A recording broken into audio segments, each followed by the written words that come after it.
সুনামগঞ্জে তাহিরপুরে বিজিবির উদ্যোগে শারদীয় দুর্গাপূজা উপলক্ষে জনসচেতনতামূলক সভা।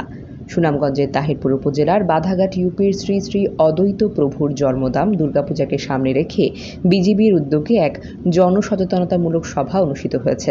আজ শনিবার বিকেল 4টায় সুনামগঞ্জ 28 ব্যাটালিয়ন বিজিবির আয়োজনে মন্দির প্রাঙ্গণে ও তাহিরপুর রাজারগাঁও পর্ণতীর্থ শারদীয় দুর্গাপূজা কমিটির সহযোগিতায় মন্দির প্রাঙ্গণে এই জনসচেতনতামূলক সভাটি অনুষ্ঠিত হয়েছে।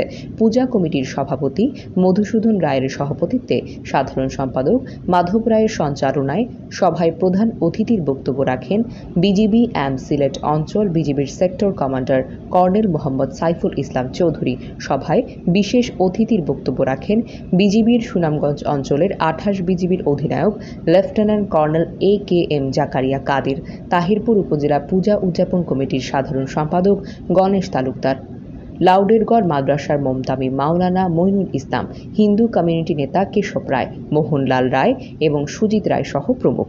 আগামী 9 অক্টোবর সারা দেশের ন্যায় সুনামগঞ্জ জেলার 12টি উপজেলার 417টি পূজা মণ্ডপে হিন্দু সম্প্রদায়ের সবচেয়ে বড় ধর্মীয় উৎসব শারদীয় দুর্গাপূজা ষষ্ঠী পূজার মধ্য দিয়ে আনুষ্ঠানিকভাবে শুরু হবে এবং আগামী 13 অক্টোবর বিজয়া দশমীতে প্রতিমা বিসর্জনের মধ্য দিয়ে 5 দিনব্যাপী এই দুর্গাপূজার কার্যক্রমটি শেষ হবে।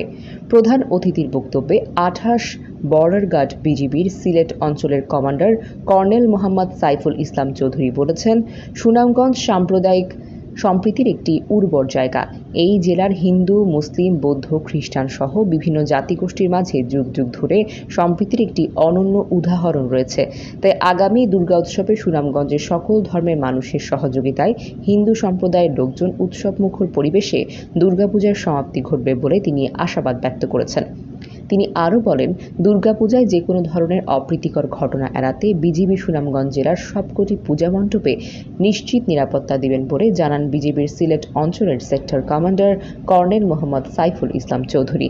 এছাড়াও সেনাবাহিনী, র্যাব, পুলিশ সদস্যরা নিয়োজিত থাকবে বলেও তিনি জানিয়েছেন।